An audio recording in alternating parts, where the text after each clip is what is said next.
Hello, everyone. I am Jessica.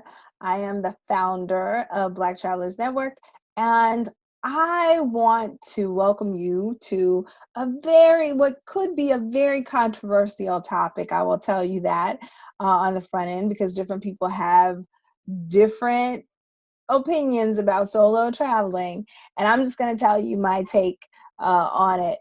But before I get into the video, I want to encourage you to take the time, if you have not, hit the subscribe button and the notification tab so you can be notified of whenever one of the videos drops. And also, you can check our description box if you'd like to follow us on social media, Instagram, Facebook, all of that. You can check the description box and follow us and join the Black Travelers Network community. Okay, and so with that being said, I'm going to get into it. And like I said, I don't know. Some of you guys might give me a hard time about this. This is only my opinion and what I've kind of gathered from about 20 years of travel experience. But this is why solo traveling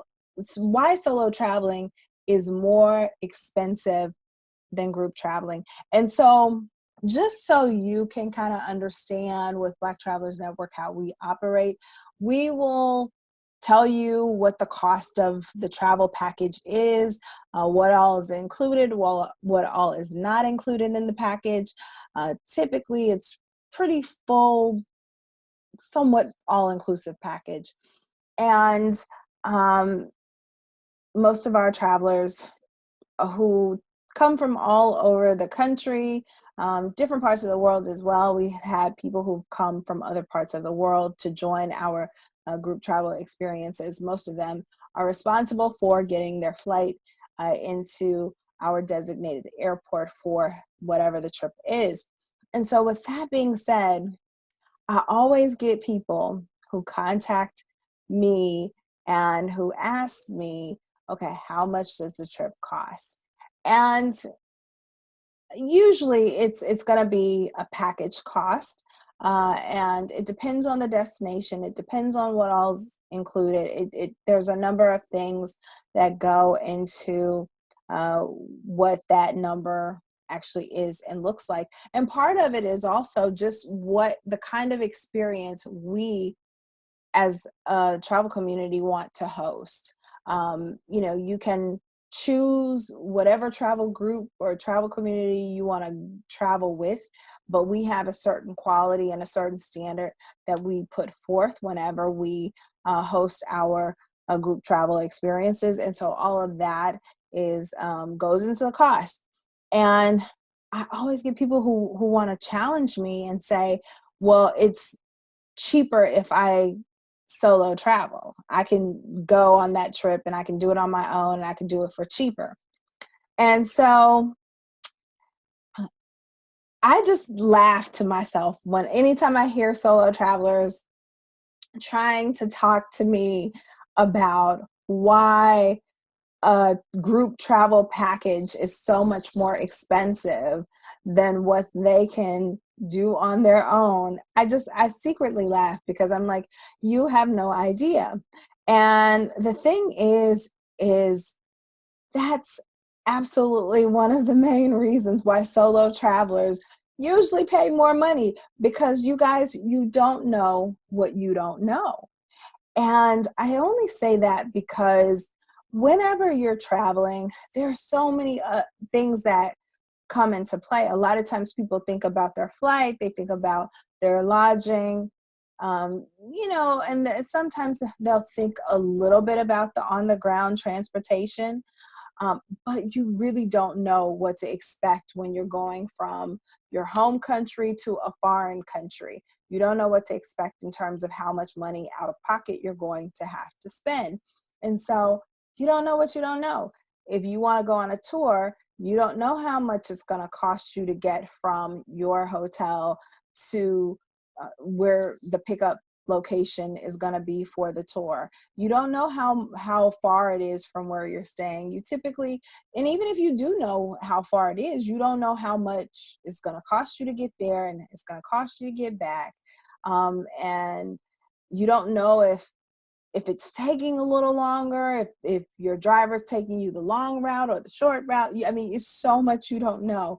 And that's the number one reason why solo travelers pay more money. And I've had people argue me down. It's just the weirdest thing to me, because I had somebody argue me down about how they they were saving money in Brazil on like transportation. And I'm thinking, the amount of money they spent on transportation was not a savings. It was actually more expensive. And the way I know is because I go often, and I I just know. But you can't, certain people you can't really, you can't really tell.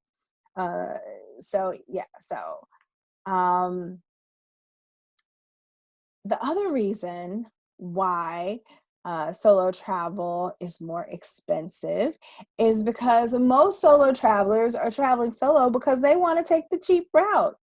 I'm not saying it's all of you guys, but I'm saying a good number of you want to take the cheap route. And I always say, when you take the cheap route, you get what you pay for. That's for sure. And so they will choose a hotel that's quote unquote cheap. And then they get to the hotel and they're disappointed. And there are all these things that they thought they were going to have that they don't have. And the location looks similar to the pictures, but it's not as nice. Like, the pictures are nicer than what the actual accommodation really, what it looks like in person. So taking the cheap route, thinking that you're going to save money on lodging, thinking that you're going to save money on tours, is just, hey, you will pay somewhere in there. Somewhere in there, you're going to pay for it.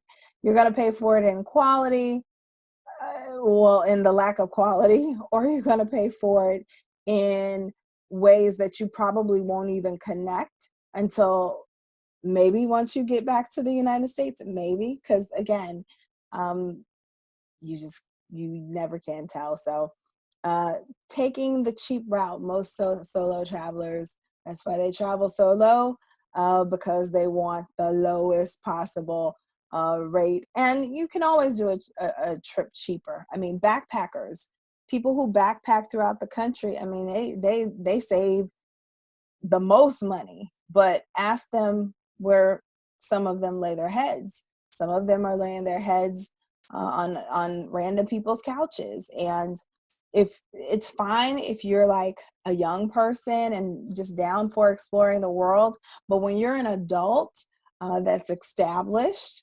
and you're used to a certain kind of living, sleeping on somebody's couch is not necessarily the vacation. Okay.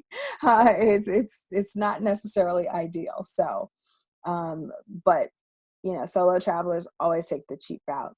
The other uh reason why it's more expensive to travel solo uh is because when you go with a group, you pay upfront. Like, you pay all your money upfront for a package, and that package is going to state what all is covered. And under the best sort of circumstances, especially with our group, the vast majority of the costs are going to be covered. So you get that money out of the way, and you kind of know that whatever it is you want to spend in terms of souvenirs, if there's something that maybe you want to experience that's not on the itinerary, that you can kind of budget for that. And we have a team of people, so we can always advise you on like a least expensive route to take to save you the money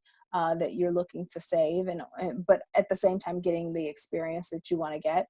And so when you pay for the vast majority of your cost up front, it leaves very little room for unexpected costs to creep in. And so you when you're traveling, anything can happen. Things could come up that delay you, or you could get a flight canceled and then you have to figure out where you're going to stay overnight. It's just one of those things that if you've already come to a destination and you don't have a full package, you haven't paid for a package, and you have all of these costs that you've accrued every day, because every day you got to eat, every day if you want to see the country, you're going to have to pay entrance fees, and you're going to have to pay transportation costs on the ground. Like, you can't, there's no way to anticipate what those costs are going to be unless and until you get there. It's just no way. And so group travel is perfect because it prevents those numbers from getting too high and too costly. Because when you travel, if you're traveling by yourself, or if you're traveling trying to like save money and you're not doing it in a way that's kind of packaged, 9 times out of 10 you're going to not really know how expensive that trip can be. And when you look at the receipts at the end, it's usually pretty pretty expensive. And even if it's somewhere in the neighborhood of what you would have paid for the package, it's like, okay, you could have paid for the package and didn't have to do any of the work.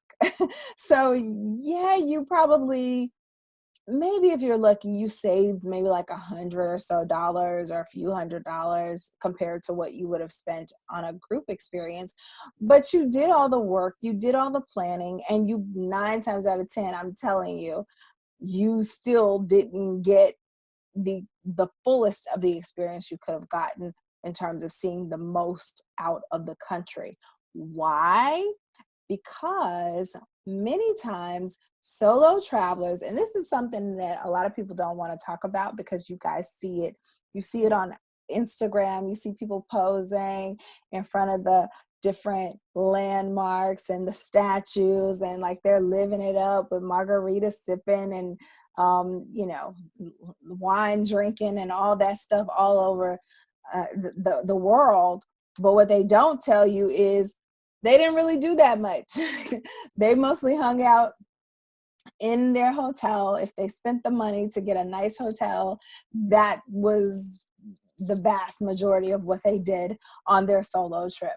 And again, I'm not saying everybody, but when it comes to group travel, we are responsible for showing our people, our group, a really great experience that's a full experience. And so we think about the timing, the distance, the destination, like all of what you're going to see, all of what you're going to do, what you're going to eat, how far you are from this place to that place. So if you want to go and you want to relax and chill, or if you want to go and you want to have a good time and you want to go out at night and take in the nightlife, like we think about all of those things. And because we think about all of it in advance and we plan for it in the experience, and because we have the experience in doing it, I know, because I can look at people's Instagram photos, and I can also look at their Facebook photos for those of you who are on Facebook. And I know, y'all solo travelers, you aren't doing as much as you're fronting like you're doing. I know these things. It's to your advantage to go with a group. Now, if you're going with a group of people, you have a better chance of seeing more. But again, like I have seen people who are together as a group, and you ask them, what have you done? How long have you been here? People who have been in a destination for a full week and have barely seen anything. Why? Because many people stay close to the hotel, they go to the beach or the pool, they drink, they sleep, They say, oh, we're going to go out and we're going to see this, and they never leave the room. They're just in chill mode. So, I mean, for the money people spend, it's like, look, if you're going to go visit a country, you better visit that country and you better see as much as you can see. Enjoy yourself, live it up. It's not the cheapest thing to do to travel internationally. So you may as well enjoy yourself and just spend the money on the front end. Also, the other reason why solo travelers pay more money is because I hate to tell you guys, hate to break it to you, because a lot of you have gone places and have met people along the way and got some really great relationships going on, but it is not uncommon for foreign countries to charge tourists more money just because they know you're a tourist. Tourists generally are upcharged. Like I mean, that's just what they do. It's not even a thing. It's like, especially if you're American, like you go to some of these places around the world, they hear you speak, they automatically know, oh, that's an American. Let me charge them, let me double my price, and by you not being there or not really knowing what it should be, you feel like, hey, this is a good deal. And I say that for American and also folks from the United Kingdom, because in travel, in the world of travel, like an American accent and a British accent, people get them confused all the time, and so we're all the same to them. So so between those of us who are American and those of us who are from various parts of the United Kingdom, or British countries, English speaking countries, yeah, we get charged more. And so don't be by yourself thinking you're traveling solo, thinking you made a great connection and you're going to like really save a bunch of money. Yeah, it might be a deal to you, but in the end, it's like dirt cheap. Like you're paying more for something that you could have, had you gone with a group, the rate would have been much lower, because of the relationships and the connections and all that great stuff. So I could go on, and I, again, drop your comments below for those of you who feel the same way, or if you feel differently. I have been traveling for, like I said, more than 20 years, and I can tell you this kind of holds true. I know this because I've solo traveled myself internationally. So I understand the desire most of us have to, just spend time and be alone and just get some moments to ourselves to rejuvenate and to think and process and plan. But just know that in the context uh, of the travel world, solo travelers, generally speaking, generally pay more money than those who take the time to go with a group and invest in a group travel package. So thank you guys for listening and watching, and until next time.